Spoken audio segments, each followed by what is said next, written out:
राजधानी लखनऊ के eco garden में मौजूद हैं, तमाम अभ्यर्थी हैं।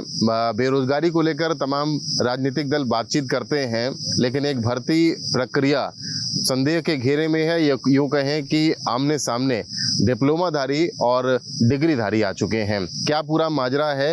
ये जो अभ्यर्थी कड़ी धूप में, भीषण गर्मी में खड़े हुए हैं, विभिन्न जनपदों से आए हुए हैं, प्रदेश के बाहर से भी लोग आए हुए हैं, उनसे बात कर लेते हैं। क्या नाम है आपका? सर मेरा नाम अवनीश सिंह है। क्यों भाई इतनी धूप में क्यों खड़े हुए हैं? सर हम लोग की ये भर्ती 2022 में आई थी सर। अभी तक सर भर्ती है ये? सर ये रेडियो पुलिस हेड ऑपरेटर संपर्क विभाग की भर्ती है सर, पुलिस की। सर ये 2022 में आई थी सर, अभी तक इसका रिजल्ट नहीं आया। योग्यता क्या थी? सर योग्यता इसमें केवल डिप्लोमा मांगा गया था, जैसा कि सर हमारे पास प्रूफ है।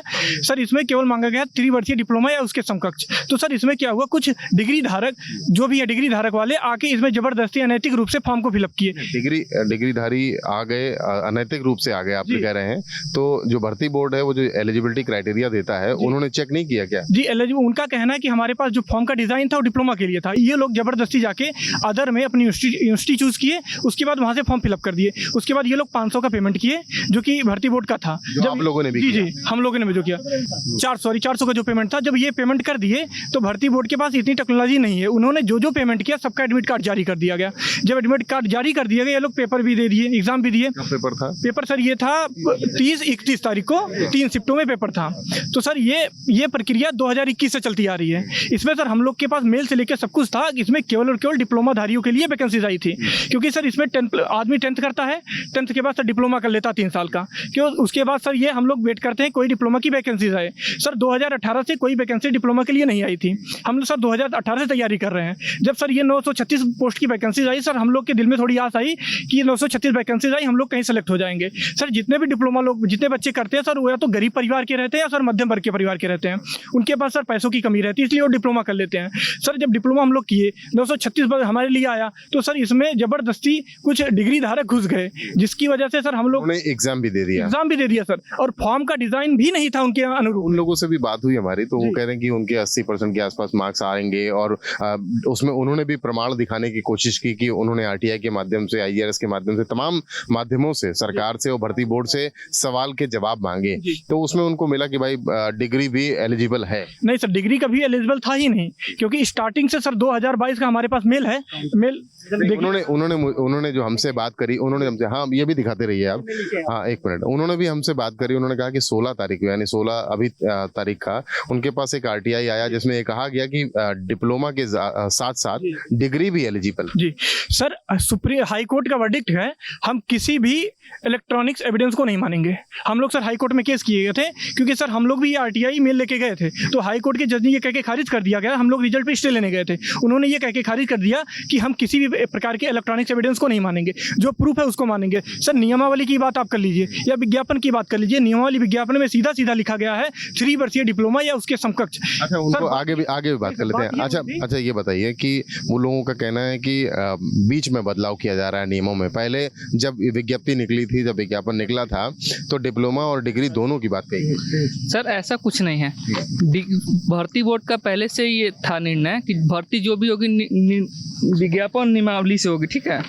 देखिए हम लोग पास, देखिए आरटीआई का ये भी रिप्लाई बहुत पहले से है, और भर्ती बोर्ड है उसने काउंटर भी दर्ज किया है। भर्ती बोर्ड ने हाई कोर्ट में काउंटर भी दर्ज किया है, सब कुछ बताया है, लेकिन ये लोग उसकी जबरदस्ती घुसना चाह रहे हैं। और इन लोग ने जो आप आरटीआई रिजल्ट तो आया नहीं है, फिर आप उससे पहले ही आप लोग जो है धरना तैयारी तो शुरू से की जाती है ना। रिजल्ट आने के बाद थोड़ी ना घुस पाएंगे आप, ये पहले तो फॉर्म भरेंगे तभी तो घुसेंगे। फॉर्म तो भर गए, मतलब मेरे कहने का मतलब कि रिजल्ट आया नहीं, अभी वो क्वालिफाई किया नहीं, आप लोग पहले से प्रोटेस्ट कर रहे हैं। अच्छा ये बताइए, यहाँ पे आप कैसे बता सकते हैं कौन क्वालिफाई है कौन नहीं क्वालिफाई है? इसका कोई प्रमाण है? नहीं है ना।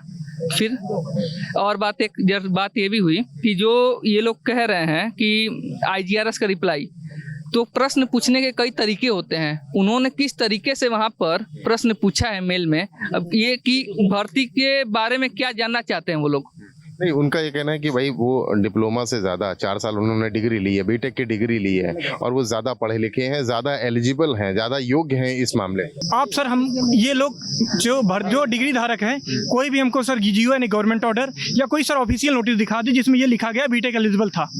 कहीं भी आज तक कोई भी नोटिस आप नहीं पाए होंगे। आपकी लड़ाई यही है कि बीटेक वालों को एंट्री, बीटेक वालों नहीं सर, कोई भी डिग्री धारक इसमें ना आए, कोई भी डिग्री धारक इसमें ना आए। कोई सर भर्ती जो भी हो विज्ञापन और नियमावली के अनुसार विज्ञापन से हो। हो। अगर भर्ती बोर्ड विज्ञापन और नियमावली में बीटेक या डिग्री धारक का जिक्र करता तो हम लोग उसमें मतलब धरना प्रदर्शन या कुछ भी टीका टिप्पणी नहीं करते। वो लोग भी लगातार आप भी धरना दे रही हैं, लगातार कह रहे हैं कि भाई बीटेक की डिग्री मान्य है, एलिजिबल है और इसके प्रमाण जो भर्ती बोर्ड से उन्होंने मेल के द्वारा पत्राचार किया, मेल पे उनको जवाब भी मिला। अगर सर मेल का एलिजिबल का भी आया है तो भर्ती बोर्ड की तरफ से नॉट एलिजिबल का भी मेल आया है। नॉट एलिजिबल है ये सर, कहाँ पे मेल आया है? ये सर, ये देखिए ये मेल दिखाया जा रहा है, नॉट एलिजिबल का भी है सर, नॉट एलिजिबल का 2/22/2022 का ये मेल है। उनका ये कहना है कि 16 तारीख को एक मेल उनको आरटीआई का जवाब मिला। कोई ऑफिशियली ऐसा कुछ भी नहीं था ये, नहीं सर, क्योंकि सर जो भी भर्ती होती है वो नियमावली और विज्ञापन के थ्रू होती है। आप क्या कह रहे हैं? सर भर्ती विज्ञापन के अनुसार होना चाहिए, बीच में 12th को एलिजिबल कर देंगे तो ऐसे थोड़ी ना एलिजिबिलिटी हो जाएगी किसी की। ये कंफ्यूजन कहाँ से क्रिएट हो रहा है? ये डिप्लोमा, एक सेकंड सवाल सुन लीजिए। ये डिप्लोमा वाले आप लोग डिप्लोमाधारी हैं, आप लोग कह रहे हैं कि नहीं हमारी नौकरी है, हमारे लिए निकली है।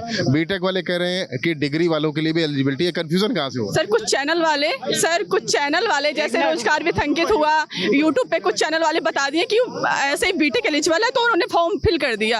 अब तो उन्हें मान लेना चाहिए ना, उसकी बीटेक समकक्ष नहीं है डिप्लोमा के समकक्ष नहीं है बेटे। और भर्ती बोर्ड के पास आप लोगों ने सवाल किया कि भाई ये कंफ्यूजन क्यों हो रहा है? सर हमने सवाल किया, वो भर्ती बोर्ड भी 2 तरह की बातें कर रही है और अभी रिप्लाई है कि डिप्लोमा के समकक्ष बीटेक क्या है ये? AKTU का रिप्लाई है सर कि डिप्लोमा बीटेक के समकक्ष नहीं है, ना हायर डिग्री भी नहीं है, ये ना लोअर डिग्री, ये सब बात ही नहीं। सर सुप्रीम कोर्ट का भी ये वर्डिक्ट है जो सब लोग बोल रहे थे कि ये देखिए सर, उच्च पद वाले निम्न पद। मेरा ये सवाल है आप लोगों से कि आप लोग थोड़ा पीछे हो जाइए। आप लोगों से सवाल ये है कि वो लगातार ये कह रहे हैं कि भाई हमारी एलिजिबिलिटी है, हम लगातार पत्राचार कर रहे हैं। ये कंफ्यूजन जब भर्ती निकलती है, जब भर्ती निकली है तो उसके बाद कंफ्यूजन कहाँ से क्रिएट हुआ कि डिप्लोमा के साथ साथ डिग्री वाले भी दे दें? सर ये लोग कंफ्यूजन खुद ही पाल लिए, क्योंकि सर सीधा विज्ञापन में सर अगर कोई छोटा सा बच्चा रहेगा वो विज्ञापन देख ही फॉर्म फिलअप करेगा। नहीं, आप कह रहे हैं कि डिप्लोमा वालों की एंट्री थी, डिग्री वालों की एंट्री मिली कैसे? भर्ती बोर्ड की जिम्मेदारी बन जाती है ना। जी भर्ती बोर्ड की जिम्मेदारी बनती है, लेकिन सर उन लोगों के पास इतनी टेक्नोलॉजी नहीं थी। शुरू से बात की जा रही है, इनकी इतनी टेक्नोलॉजी नहीं थी। जो फॉर्म का डिजाइन है सर वो केवल डिप्लोमा वाले। क्या दिखा रहे हैं? नोटिफिकेशन सर, नोटिफिकेशन ये फॉर्म का डिजाइन है। क्या दिखा रहे हैं? नोटिफिकेशन दिखा रहा हूँ क्या है सर। इसमें नोटिफिकेशन में लिखा है भारत द्वारा किसी विधि इलेक्ट्रॉनिक तो 3 ईयर डिप्लोमा कोर्स होना चाहिए। ऐसे बहुत सारे कागज उनके द्वारा भी दिखाए गए हैं। सुनिए, हम देख लिए एक मिनट। हाँ बताइए क्या कह रहे हैं? सर ये नियमावली है सर नियमावली सर सिर्फ यही देखो सर यहाँ पे सर, ये नियमावली में सर इसमें बीटेक का सर कहीं इसमें जिक्र है ही नहीं। फिर कोर्स देखिए पर सर डिप्लोमा सर यहाँ लिखा हुआ देख लीजिए सर, फॉर्म का डिजाइन। मैं समझ गया। आप लोग पीछे रहिए, आप थोड़ा बताने दीजिए, समझ गए। आप सभी लोगों से बात करने के बाद इतना तो क्लियर हो जाता है कि कहीं ना कहीं आप लोगों के साथ कुछ कंफ्यूजन क्रिएट किया गया है। कौन क्रिएट कर रहा है ये जांच का विषय होगा। फिलहाल 963 पद है ना, 986 पद जो है उनके लिए भर्ती बोर्ड कुछ ऑफिशियल नोटिस निकाले जल्द से जल्द। ऐसे बच्चे परेशान होंगे इतनी गर्मी में तो कौन भर्ती बोर्ड से क्या आप लोग मांग रहे हैं? सर जल्दी से, हाँ नियमावली के अनुसार सर, भर्ती बोर्ड नियमावली के अनुसार जल्द से जल्द कोई नोटिस निकाले ऑफिशियल वेबसाइट पे। गए हैं उनसे मिलने भर्ती बोर्ड? सर बहुत बार जा चुके हैं और सर बच्चे ऐसे परेशान होंगे, जून में किसी को गर्मी में कुछ हो जाए तो कौन जिम्मेदार होगा? बहुत सही बात कही। आपकी बात को मैं कह देता हूँ। देखिए भीषण गर्मी है, पसीना ये सब छात्र हम सब देख लिए, सारे कागज देख लिए, सारे कागज। अब भर्ती बोर्ड में क्या कंफ्यूजन हुआ है जो डिप्लोमाधारी अपनी बात कर रहे हैं, डिग्रीधारी अपनी बात कर रहे हैं। इतने पदों पर भर्तियां निकली हुई हैं। कोई कह रहा है कि मुख्यमंत्री से मिलकर उन्होंने आश्वासन ले लिया है और कोई अपनी बात कर रहा है। सभी के पास अपने अपने कागज हैं, सब अपने अपने कागजों से दावे कर रहे हैं। भीषण गर्मी के बीच सच ये है कि ये अभ्यर्थी अपनी लड़ाई लड़ रहे हैं और इनकी लड़ाई को अभी तक सुना नहीं जा रहा है ठीक से। भर्ती बोर्ड से उम्मीद की जाती है, अपील की जाती है कि भर्ती बोर्ड इस कंफ्यूजन को आगे आकर के दूर करे, क्योंकि दोनों ही जो पक्ष है, दोनों ही अभ्यर्थी हैं, चाहे डिग्रीधारी हो, बीटेक डिग्रीधारी, चाहे डिप्लोमाधारी, अपने अपने दावे कर रहे हैं। अगर अर्हता नहीं थी तो वो सिस्टम में कैसे आ गए, परीक्षा में कैसे आ गए, और अगर थी तो फिर उसका भी निदान किया जाना चाहिए, उस कंफ्यूजन को दूर किया जाना चाहिए। लखनऊ से कैमरामैन रजीश तिवारी के साथ रतीश त्रिवेदी, श्रेष्ठ भारत। यूपी की हर खबर देखने और उनसे अपडेट रहने के लिए हमारे चैनल श्रेष्ठ यूपी को सब्सक्राइब और लाइक करें। साथ ही बेल आइकन को दबाना ना भूलें, जिससे हमारे हर वीडियो की जानकारी आप तक पहुंचती रहे।